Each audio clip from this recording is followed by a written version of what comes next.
Boa tarde a todos. Saudamos com alegria encarnados e desencarnados aqui presentes.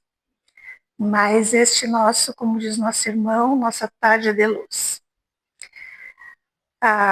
O estudo da nossa tarde hoje foi baseado no Evangelho segundo o Espiritismo, capítulo 14, cujo título é Honrai Pai e Mãe. Mas nós nos detivemos especificamente nos itens 5, 6, 7 e 8. A primeira parte é esses três primeiros e o último é o item 8. Então, nós iniciamos reflexionando.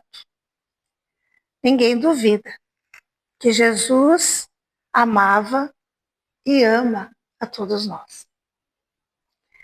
O apostolado dele foi uma incontestável prova desse comportamento extremamente amoroso que ele tem por nós. Todas as suas ações, todos os seus pensamentos, todas as suas palavras foram pautadas por esse sentimento, por excelência.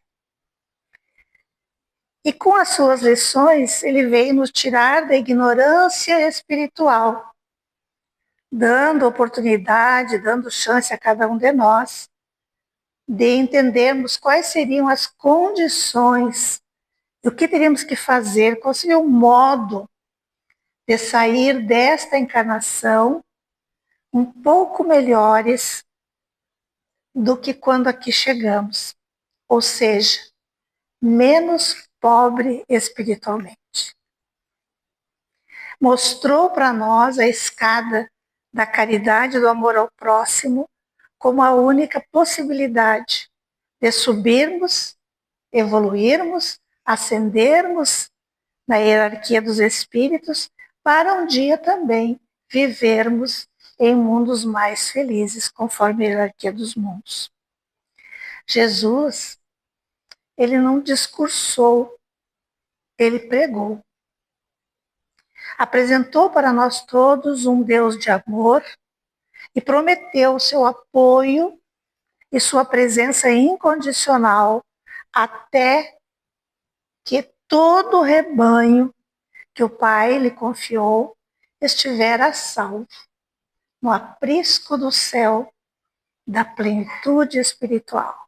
Ou seja, estava, está e estará conosco até nós atingirmos essa condição.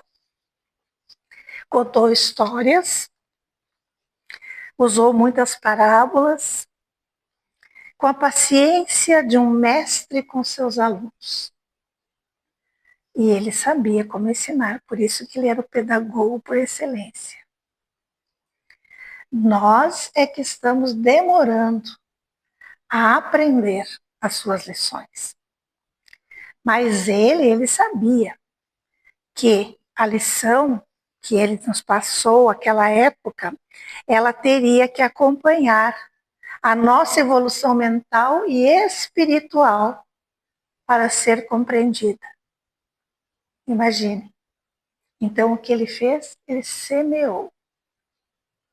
A colheita viria mais tarde, ou talvez bem mais tarde. Mas o que é o tarde diante da eternidade?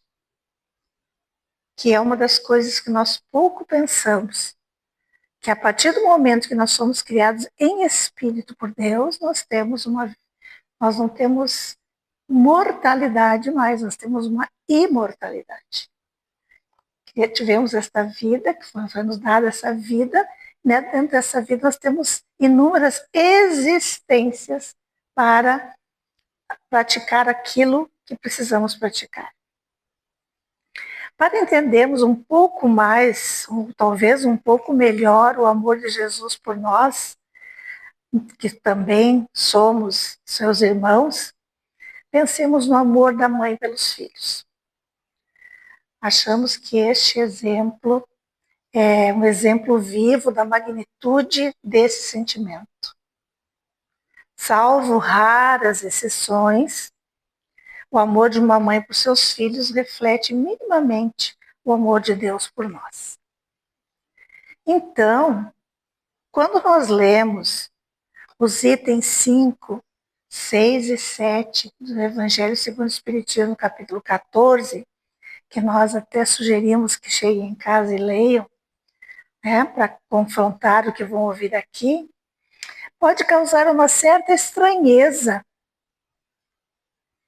naquela resposta que Jesus deu àqueles que vieram avisá-lo de que, do lado de fora da casa onde ele estava, encontravam-se sua mãe e seus irmãos, e que eles tinham vindo buscá-lo, porque eles acreditavam que ele tinha perdido o juízo e que pretendiam apanhá-lo, levá-lo, sua mãe e seus irmãos. E causa estranheza a resposta, porque qual foi a resposta? Quem é minha mãe? Quem são meus irmãos? Imagine quem ouviu isso.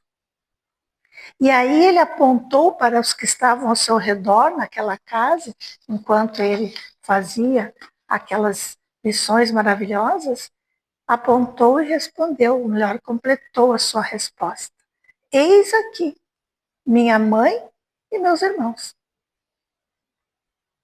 Jesus estaria renegando Maria?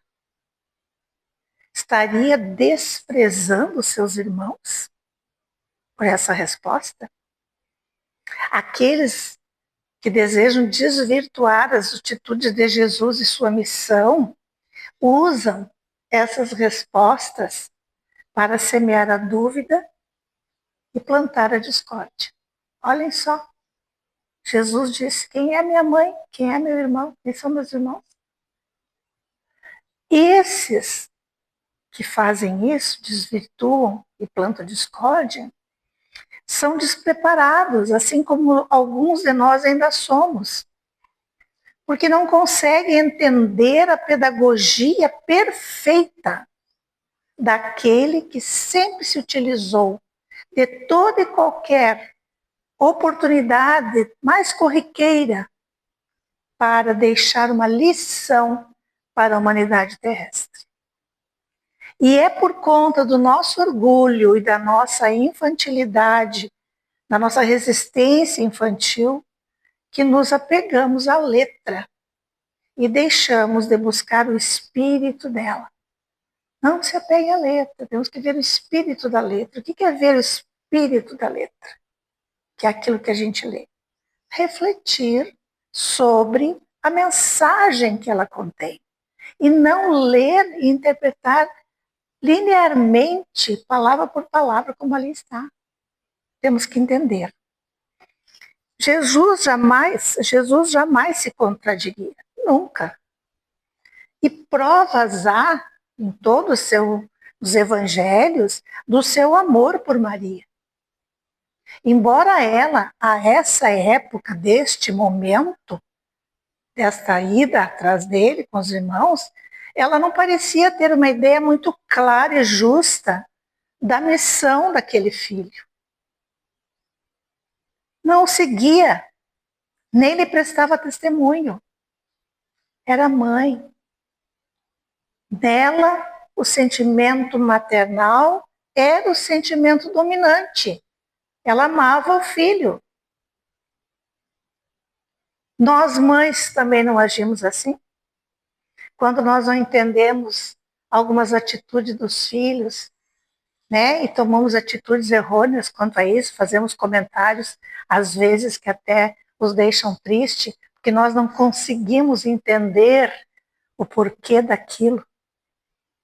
Porque aí depois que eles nos explicam bem, né, nos colocam a par, a gente então, tá, então é isso. Porque a nossa missão de mãe é amar, né? É amar. Nós temos a tendência sempre de proteger nossos filhos até entendermos aquilo que está fazendo. Mas nós amamos e basta. Então Maria amava, era filho dela. Né? Agora, quanto aos irmãos de Jesus, sabemos que eles nunca tiveram sequer simpatia por ele. eram espíritos muito pouco esclarecidos, muito pouco avançados, como muitos de nós ainda somos, que nunca compreenderam a missão de Jesus. Nunca. Inclusive, nenhum deles o seguiu. Não tinha nenhum irmão de Jesus entre os seus discípulos, entre os evangelistas, nenhum. Percebem? Percebem quando ele diz... Perdi o microfone? Ou não? Estão ouvindo? Percebem? E isso me chamou a atenção, porque eu nunca tinha pensado nisso. Que ele, Jesus, no seio da família, também tinha seus desafetos. Não sei se me equivoco, mas me parece que sim. Né? E isso vem nos dizer do porquê que isso acontece conosco. Também. João, inclusive, no capítulo 7, versículo 5, afirmou que esses irmãos de Jesus nem acreditavam nele. Quanto a nós, irmãos de Jesus, passados mais de 2000 anos, o compreendemos? E falamos aqui no compreender no sentido de aplicamos aquilo que ele deixou como norma, como modo de ascendermos espiritualmente? Não, ainda não. Mas qual a diferença entre aqueles que não compreenderam e nós? Aqui vamos puxar um pouco a sardinha para a brasa para o nosso sardinho. Nós temos consciência disso, não é verdade? Nós sabemos que nós ainda não praticamos, né? Mas nós lutamos todo instante para vencer as nossas más tendências. E ainda conseguimos, por vezes, nos sentir até tristes, porque não conseguimos vencer esses erros milenares que nós ainda cometemos. E vocês acham que ele não percebe nossos esforços? Claro que percebe. E torce por nós. E o que ele faz para nos ajudar? Envia seus prepostos, os espíritos que trabalham junto a ele, nas mais diversas hierarquias, para nos fortalecer e nos incentivar.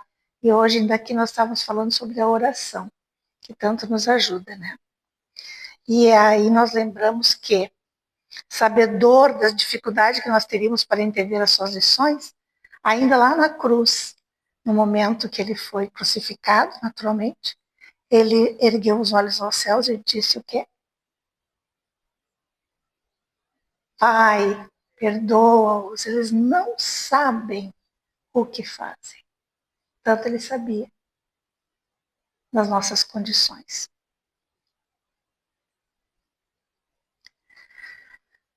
Então, meus irmãos, supor que este Jesus tenha renegado sua mãe seria ignorar o seu caráter. O que aconteceu naquele momento que ele usou essa expressão, quem é minha mãe, quem são meus irmãos? É que ela estava com os irmãos dele. E ele generalizou o ensinamento naquele momento. Porque ele não podia dizer, essa é minha mãe, mas esses não são meus irmãos. Então ele generalizou. Né? Seria uma contradição se não fosse isso. Seria uma contradição se ele quisesse mesmo renegar para quem ensinou o título deste capítulo 14, que é honrar pai e mãe. Então ele não podia fazer o contrário. Inclusive, tanto ele cuidou dela, que quando ele estava na cruz, e João estava ao lado dela, e ele disse, filho, eis tua mãe, mãe, eis teu filho. Ou seja, ele confiou a sua mãe naquela encarnação para que cuidasse dela até o fim. E lá em Éfeso, naquela casinha, ele veio buscá-la quando chegou o momento do desencarne dela, numa cena linda, narrada por Humberto de Campos no livro A Boa Nova. Foi maravilhosa.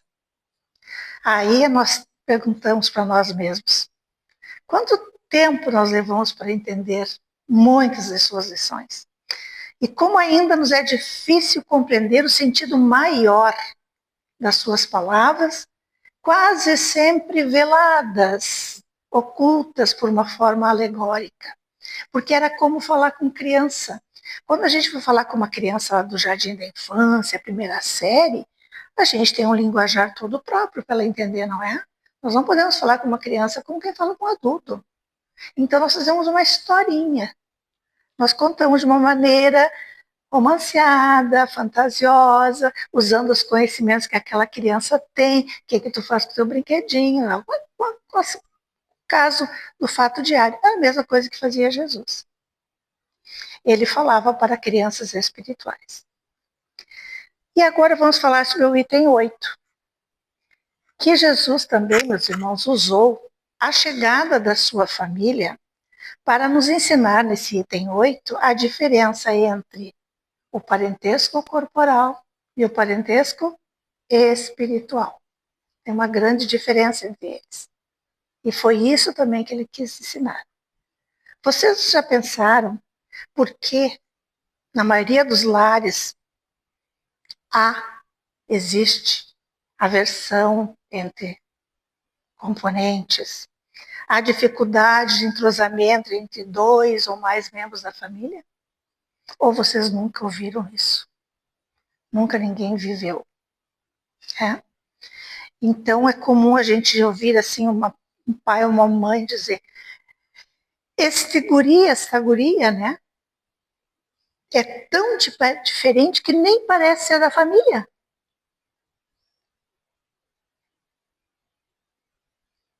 E às vezes não é da família espiritual. Veio ali naquele lar, com aquele pai, com aquela mãe, às vezes, não estou citando todas as situações, tá? Estou citando uma específica. Às vezes veio ali para aprender no convívio daqueles que se responsabilizaram por amá-lo e conduzir aquele espírito para o bem. Porque quando os pais geram um filho, estão oferecendo um corpo físico para um espírito cumprir uma nova encarnação. O corpo do filho procede do pai e da mãe, mas o espírito que vem animar este corpo já existia muito antes da formação desse corpo.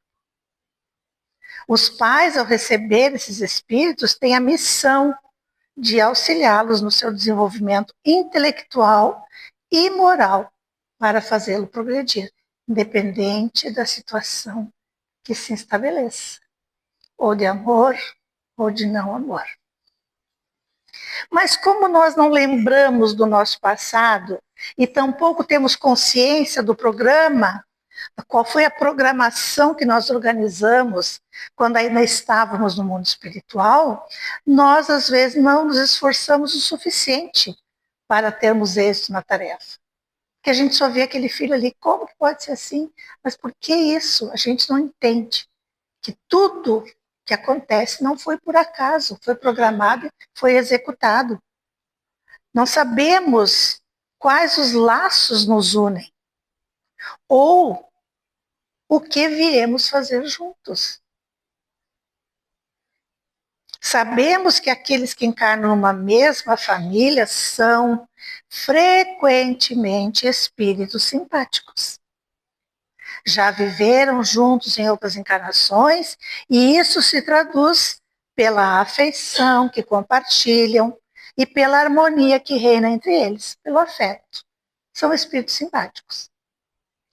Quem de nós não tem um irmão, uma irmã, um tio, uma tia, um primo, uma prima, alguém da nossa família, que são para nós motivo de bem-estar, de parceria, de compatibilidade, com os quais a gente se sente extremamente bem. Com esses, nós desfrutamos momentos de paz, de auxílio mútuo, empatia, facilidade de convívio. A gente gosta de estar perto. Esses são os nossos afetos. São os laços, não só de sangue. Por que não só de sangue? Porque também os encontramos fora da família sanguínea. Esses com os quais a gente temos essa afinidade. Isso é muito bom, isso é maravilhoso. Mas da mesma forma, por vezes, e não tão raro, temos que conviver com aqueles que, embora compartilhamos o mesmo sangue, em nada nos fazem bem, ou até por quem temos repulsa, muita dificuldade de convívio e nenhum afeto. E há muitos questionamentos, às vezes. Meu Deus, como pode? É pai, é mãe, é filho, é tia, é irmão, por que não gosto? Por que me esforço? Por que é tão difícil? Por que não é como é com aquele fulano que é meu vizinho, aquele outro que é meu amigo? Por que esse sentimento tem que acontecer aqui? Como é difícil conviver dentro da mesma casa. A melhor solução é que, às vezes, uma parte se afaste, evitando, assim, confrontos maiores e trazendo mais harmonia para o restante da família. Às vezes é preciso que aconteça isso. Claro que não com crianças, né? Estamos falando já uma idade mais adulta. E há casos também, meus irmãos, em que o lar onde se nasce tem um tempo determinado para a convivência. E na mesma existência há o afastamento definitivo. Nós conhecemos uma família cujo filho morou ali até seguir sua carreira e depois disso nunca mais voltou. Nem quando a mãe teve câncer, o pai teve doente, o pai morreu, foi enterrado e ele faleceu. Quer dizer, aquele laço já se desfez nessa mesma existência. Por isso, o lar é chamado de cadinho. O que é o cadinho? É um ambiente de transformação, de aprendizado e de purificação espiritual. Quer dizer, há um motivo para estarem juntos. E esse motivo é aprendizado, é purificação espiritual, é transformação para melhor. O que nós podemos fazer quando isso ocorrer? Ou quando isso ocorre? O melhor que puder para amenizar os atritos, esforços muito grandes, orar muito, pedir auxílio ao nosso anjo guardião, rogar ao alto, pois não sabemos quem deve para quem. Qual dos dois é o algoz e qual dos dois é a vítima do passado delituoso? Porque não há o acaso. Se estão ali, algum motivo tem. Agora, quem deve para quem, graças a Deus, nós não sabemos. Porque se nós soubéssemos, ia ficar bem pior, né? Então, temos que empreender todos os nossos esforços para amenizar essa situação. Por quê? E se não agora que a gente está aqui no corpo físico, mas quando a gente desencarnar, lá no mundo espiritual novamente, nós vamos saber exatamente qual das partes estava comprometida. Aí nós vamos saber o porquê daquela desavença, o porquê daquela falta de afeto, o porquê daquela incompatibilidade.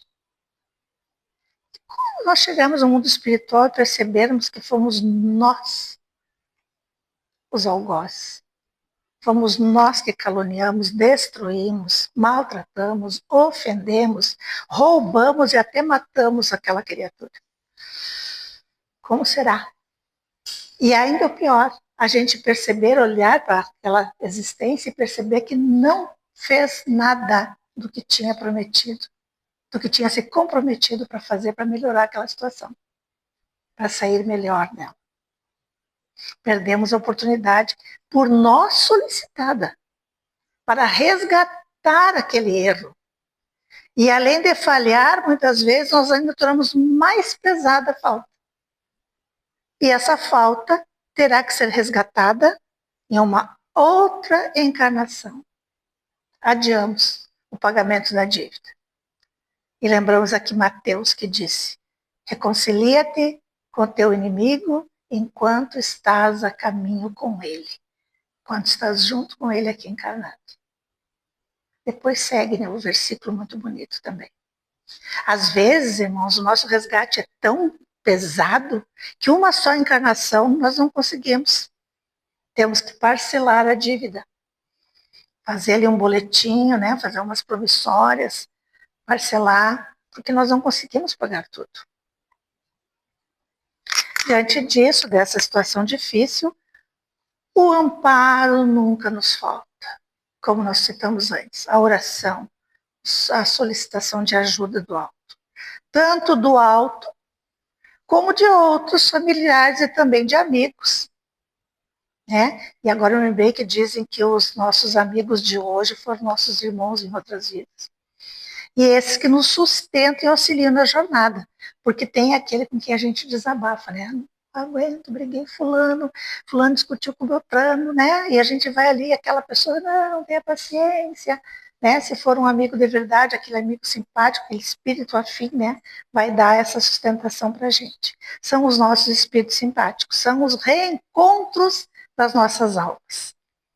Quando a gente volta, troca de cidade, vai para outro lugar, muda de trabalho, ou não precisa mudar de cidade, a gente sempre reencontra um espírito simpático, alguém que já era nosso amigo. É maravilhoso isso. E quanto bem eles nos fazem, né?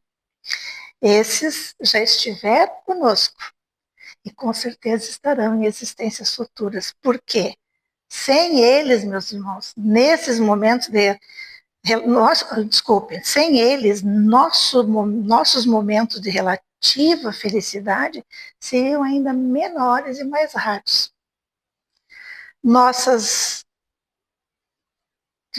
São eles os nossos parentes espirituais, os laços que não são de sangue.